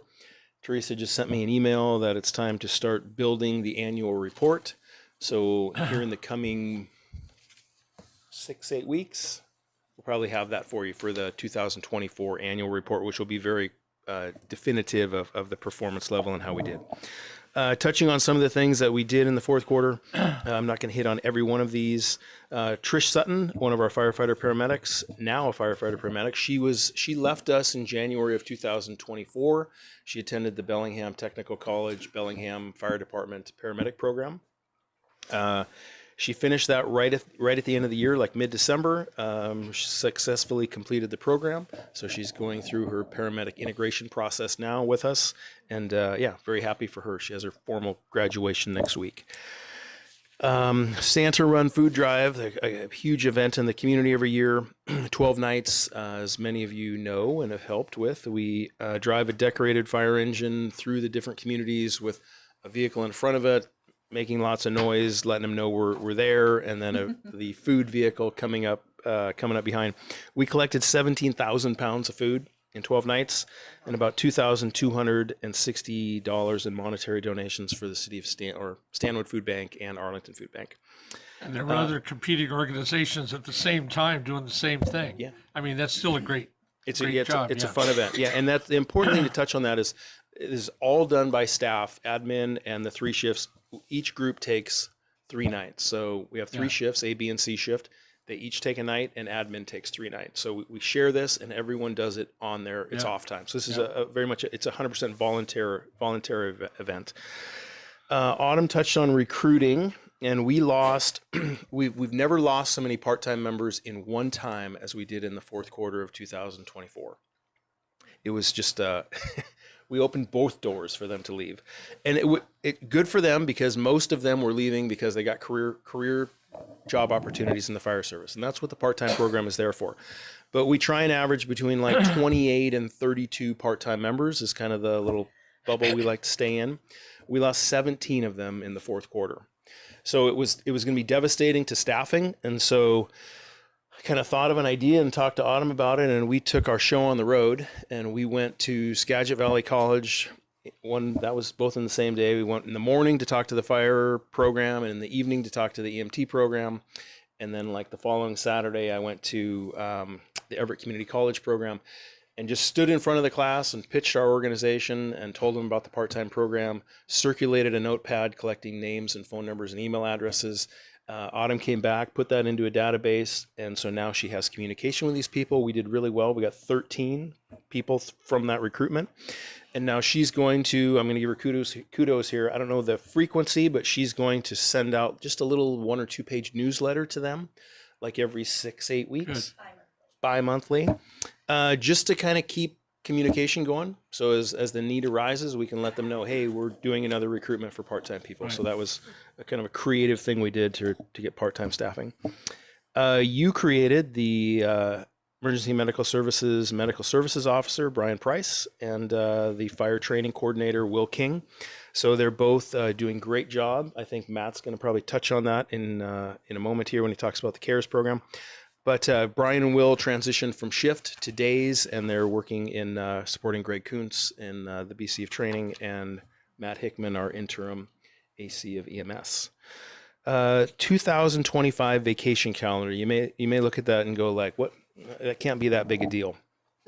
I think Commissioner Oakes and Commissioner Cade can say it's a big deal. So one of my responsibilities is coordinating the vacation and Kelly days. So all of our employees get 15 Kelly days per year to reduce their work hours to bring them below the FSLA threshold.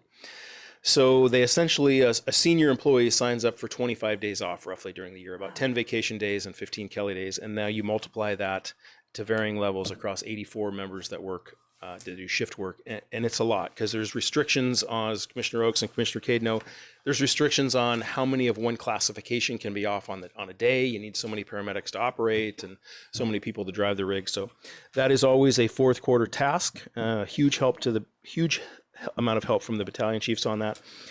You signed the Snohomish County EMS ILA a few weeks ago. And so that was a really large project the Snohomish County Fire Chiefs have been working on. I will let you know that I think you're going to see it the next meeting on the 26th. You're going to see it back, but it's going to be on the consent agenda.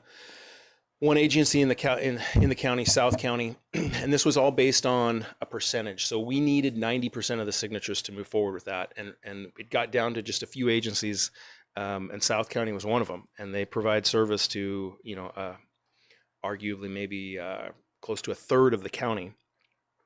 And they didn't like the term of the agreement. So it was modified by 1 year.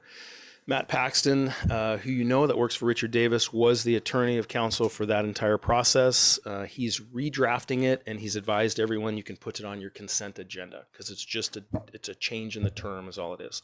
So you'll see that in your next agenda packet. I'll work with Carrie. In October every year, Fire Prevention Week, we work with the elementary schools in Stanwood and Arlington to visit them.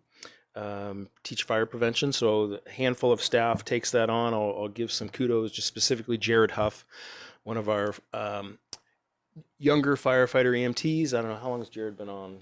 2 years?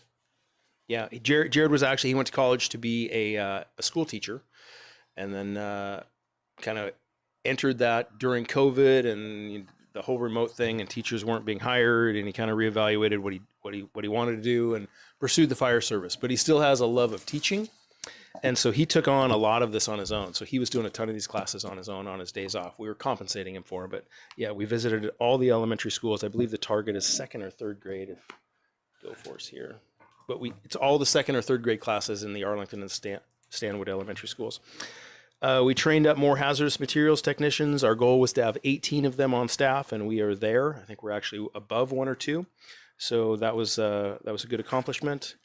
And just looking on the back page of my report, You just see kind of where where we had actual working fires in the RFA during this fourth quarter, identified by a little red triangle, kind of evenly spread throughout the RFA. The interesting part is mutual aid. Our mutual aid numbers are really good in that we are, for the most part, giving about as much as we are receiving, which is it's a good partnership. You don't want it to be too lopsided. The one that's kind of a standout is Fire District 21, is they gave us about 2 times more than we provided to them. We do use their aid car on a fair amount in the city of Arlington when our units are not available. So, but all in all, our mutual aid numbers are really good and a place I like to see. So happy to answer any questions. Thank you very much. Appreciate it. Okay, we got a lot of stuff still to get through here, so I apologize for everybody, but HR Director Jubb on an update on payroll corrections. And just don't get too deep in the weeds if you were intending to, just kind of bring us up to speed in general, how you're doing. 3 sentences. Oh, Isn't that okay. great? Yeah. Not quite that yet. All right. No, that was not the beginning. Okay, they're like 4-paragraph long sentences, but no. So we are continuing to collect questions and concerns that employees have about their payroll. We have committed to doing an end-to-end review, even if they don't bring it up. So we're working through that process. We're meeting on a weekly basis with the accountant that you authorized us to hire, and we're collaborating with the union at the same time. So the real focus right now is we took one union member who is a great guinea pig, and we're literally taking his pay, real pay, and his hours from August 1, 2021 forward, day by day, and making sure that the formulas, the thinking, the logic, the laws, everything's all in there.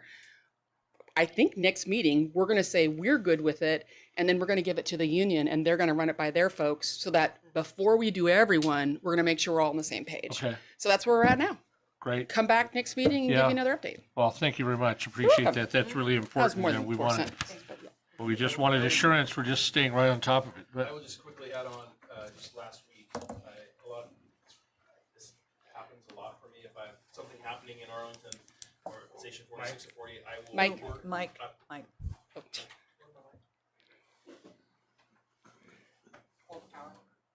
hold it down. There we go. I will, if I have something going on, I'll stay in that area. So I had something going on at Station 48. I'm like, you know what? I'm going to stay right here. I set up a little workstation in the classroom, and I was in the back of the room, and Allison and Bob came in, and they're like, hey, can we coexist here? And I'm like, sure. So they were in the front of the room, and I was in the back, and I was just working but listening to what you were doing, and I told both of them, like, this is a monumental task. It's very complex, Yeah, right. but we're getting through it. Yeah, it is. Thank you very much. Don't walk away too much fast. So because next we're getting under new business, amendment to the non-represented pay scale. Director Jubb. Yes. Okay. Hopefully this is fast too, and I apologize. We did not get this sent out to you, but the topic is correct on the agenda. So the compensation committee had asked me to move forward with their recommendation to amend the non-represented pay scale. And so what you have before you is a proposed 5% adjustment to the pay scale. We normally do adjustments on an ongoing basis. This would be effective March 1, is the proposal there. And you can see where each individual's pay is now, and then where they would go with just your standard increase. It varies, obviously, depending on policy. And that's really it, just a normal increase going through. Okay, and could I hear a motion on the motion to amend the non-represented employee pay scale effective March 1, 2025, and direct the Human Resources Director to amend individual employees' pay in accordance with attachment 1? So moved. Second. Okay. Discussion? All in favor? Aye. Opposed? Passed unanimously. Thank you. They can fight over it. I think it was second. Yeah, I think Oaks first, Cade second. Yeah, right. Okay. All right. Thank you. Boy, that was pleasantly fast. Okay. Okay. Now, Matt Hickman, CARES program expansion. Good evening, everyone. I'm interim MSA Matt Hickman, and I'm going to stay way far out of the weeds, I promise. Basically, I found a wheelbarrow full of money, and I'd like to know if I can take it home. We have a little bit of context for you here. My ask for today is for approval to hire an additional community health worker, otherwise known as a care coordinator for our CARES program. I'm going to give you some very brief context here. We were very fortunate to hire on Christina Matthews, who is our current care coordinator, in September of 2023 under a funding agreement with an entity called North Sound Accountable Communities of Health. They have been our long-standing funding partner for what was formerly known as the CRP program and now the CARES program. Since she was hired on, we have had a steady increase in our caseload, which is a very good thing. So the program has been successful, but with that success has come a situation where Christina is consistently overloaded. To give you some hard numbers on that, her current caseload right now is at 34, and a standard caseload for a community health worker is at 30. She works very hard, but is unfortunately kind of up against that, she works 40 hours a week. So my ask of the North Sound Accountable Community of Health last year was for a second community health worker using the same exact funding mechanism to hire Christina some help. Some things you should know about this is that it is fiscally positive, meaning we take in more money from the North Sound ACH for our community health workers than we pay out for them. Specifically, if you guys approve this, we will receive $67,000 additional dollars above the cost of providing this service, the community health workers, to pay for the supervisory capacity of our MSO as well as the admin expenses associated with our CHW.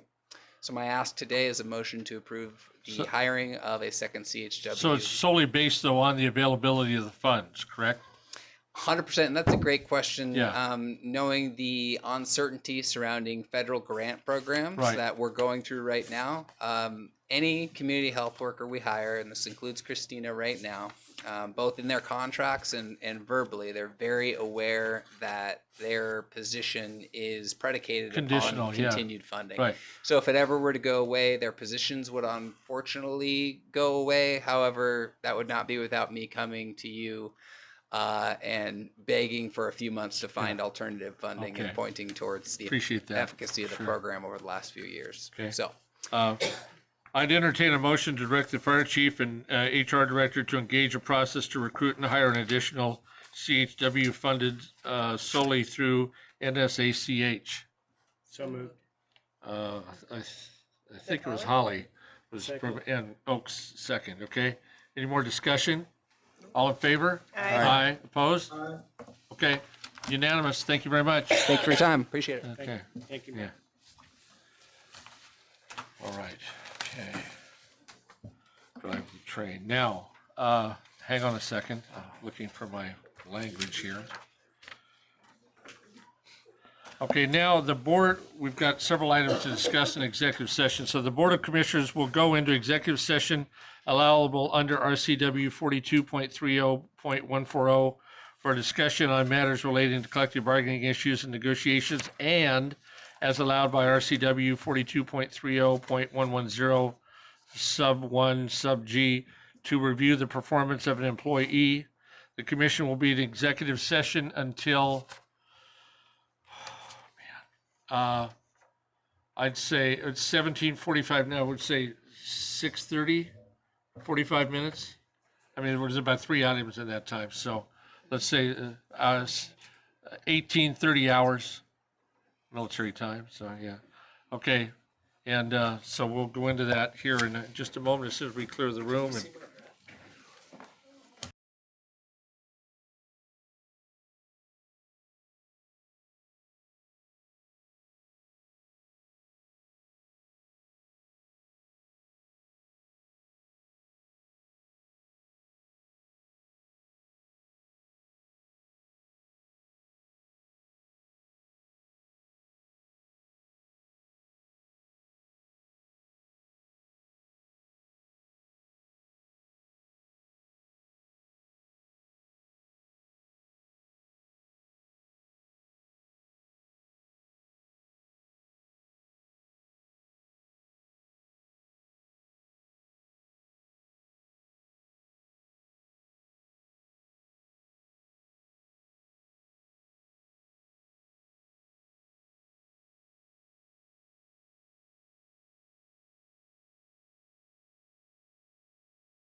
call the meeting, executive session is over, calling the meeting back to order and going straight to the chief's report. Your mic, sir. Oh, sorry. Thank you. Look for the green. Yeah. Okay. Calling the session back into order for the public, and we'll just go straight to the chief's report. Commissioners, thank you. I was on vacation for 10 days where I attended a financial conference, and we learned about some predictions for the economy and or instability while the transition of presidents occur. As a whole, the economy is in a fairly stable position right now with interest rates maintaining, and as you can see, some of the erratic things happening. Time will tell what happens with all the changes, whether it's good or bad. Very good conference, though. Work on the strategic plan and the capitals facility plan continues. We're waiting for the results of a survey to return for anonymous and to the communities that we serve, and we expect that to be back shortly. And we again met with Fire District 21. You were briefed on that earlier. And I attended the state JATC meeting in Federal Way. It appears that they have tentatively secured a legislative line item, which will take it out of the insurance commission and give it a line item that'll be more sustainable and probably back to the way when Commissioner Cade was used to it when it first started out. So that'll be a benefit to us if that comes to fruition. The Seattle Fire Department toured the training center, and we're very impressed with the opportunity that it provided to their training division. They have a grant to meet outcomes that includes live fire burns, and our tower offers that for them. They're unable to secure enough time at the North Bend facility, so I think AC Tenhopen did the tour on that one with them and felt very well. Likewise, Central Pierce and Lacey Fire were both there with aspirations to potentially rent the facility in the future as a potential outcome. I'm sorry, could you repeat that? Just who else? Central Pierce and okay. Lacey Fire. Oh, and Lacey. Okay, all right. Lacey Fire came up with Olympia and someone else, and they had 3 for their training consortium they have down there also. Okay. So, and then lastly, and before you, I tried to take this into account, Commissioner Johnson, you said you wanted it bigger. Yeah. So this is as big as we can make it with the paper that we have. And I'll just go over the very bottom blue line here, the bullet points that you asked for.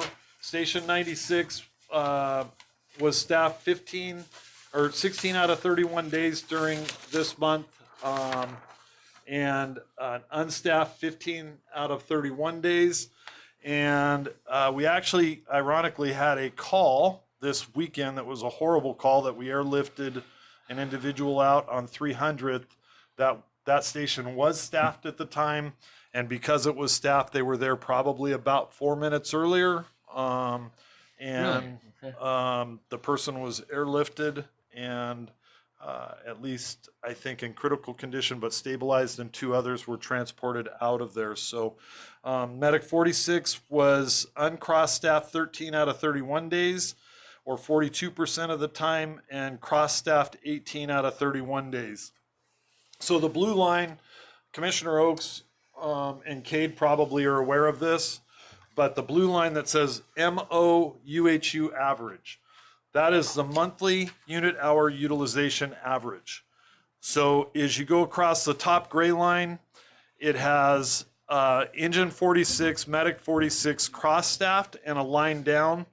And when it was cross-staffed, it was 13.37% unit hour utilized, which means that they had 86% availability for calls in the city of Arlington.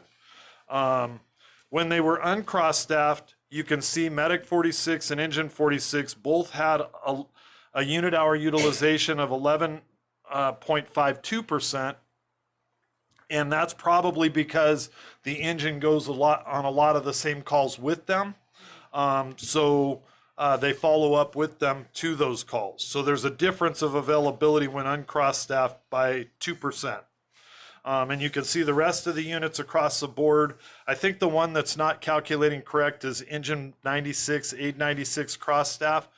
I think it's averaging the zeros into the percentage of 4.24 because just the numbers doing quick math show me that it should be greater than 4%. But the blue days where it says 0%, that means that engine 96, aid 96 was not staffed those days. So with that, you guys have the report and it gives you a little bit of an overview and the bullet points. And that is the monthly report, and that's all I have unless anyone has questions. Thank you for the larger font. Appreciate it. Much less frustrating. So, thank you, Chief. That was all Kerry. Oh, well, got to give credit where I credit's appreciate that. No, that's good. It's good. Maybe a tree had to give its life, but you know it was worth it. So okay, thank you. Board discussion, commissioner comments. Anyone want to make any commissioner comments at this time? I'll make a motion to adjourn. No, just a minute. No. We're all, I know you will. I'm ready to call on you in a minute. But I would like to see us do a day retreat, that we get away and just look at vision, mission, just us. okay. Does your feel about that among others? About calling a one-day border retreat? I'd support that. Yeah, it could be beneficial. Because I can ask staff to look into that, get back to us on that, and for a location, time. Are you talking during the week or like a Saturday morning? Depends or- on what's I don't good know, for all but are of it us. just kind of open? We could do doodle, or what do you, the poll? Yeah. Doodle Oh, poll. yeah, the Okay, doodle. okay. For staff's, Okay, what time frame were you looking for to have this? Like in the next I'd like to month? see it soon, in the next month to 2 months. Well, yeah, I'd say within the next 6 weeks. Okay. You know, which is the month, you know, I'd say within 6 weeks, Carrie she got the memo. And someplace You got the where memo. we go out, have a dinner, Like, or place at a break for hotel, lunch or and something, then- yeah. No, dinner, and then Oh. spend the night, and then next morning. Okay. Have the full day. Well, you mean, so another like possibility, like what we did, or Anacortes? yeah, I was gonna say the Swinomish hotel casino area, beautiful place for a hotel and for dinner. Yeah, It'd be nice if everybody was in person, yeah. if that's Yeah. possible. Okay, all right. Well, okay, you've got direction on that, so okay, that's fine. Thank you very much. Any other commissioner comments? Now, almost the good of the order. Next, anything of the good for the order? Any Valentine stories or anything? So. Nope. My I'll balance just share is for the way to good of the go. order is, the Swiminish thing is, that's a little bit jaded because you're the only one that won that night. Okay, we'll strike those comments. All right, well, okay, now I will entertain a motion for adjournment. I make that motion. Second. All in favor? Aye. Aye, thank you very much, appreciate it. Thank you.